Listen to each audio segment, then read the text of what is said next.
Hi, and welcome back. Today, I'd like to discuss 3 reasons online businesses fail and what you can do to succeed.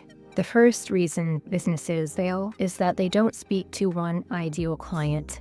When you're a solopreneur and you're first getting started, you need to be very specific on what you're selling and who you're speaking to. When I first started coaching in, 2019 or 2020, we were told that we should be everywhere, but it wasn't always clear that we should have one very specific person or avatar that we were talking to. We were told that we should niche down our business and what it was for, but we didn't focus as much on what I refer to as the ideal client.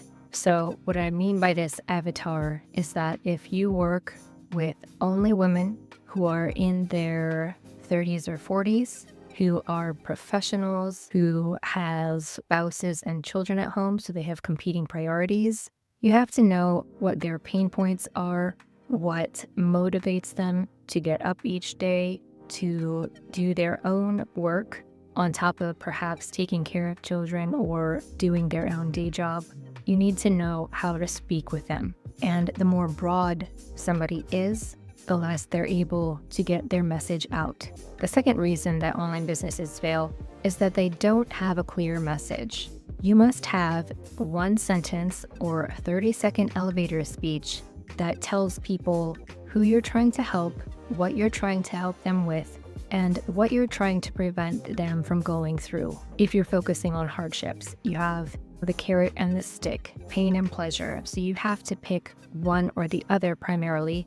You will have both in your messaging elsewhere, but people need to understand what you're trying to help them accomplish. The third reason that online businesses fail is because they don't focus on one particular strategy. When you're online, there are so many different social media platforms and different strategies that people implement, and often when we're following people who have already succeeded, who have already been doing this work for 10 plus years, where they started and where they are now is entirely different. If somebody's been doing this for 10 years, they've probably got a team behind them. They're no longer a solopreneur. And though they're trying to help individuals with their own businesses and getting them off the ground, they may forget where they began.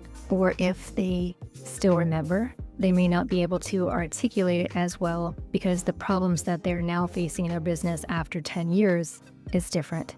So the best social media strategy is focusing on one social media platform, be it YouTube, Facebook, Instagram, Pinterest, TikTok. I would not suggest TikTok with the ban coming up in the United States, but choose one platform and focus on growing that.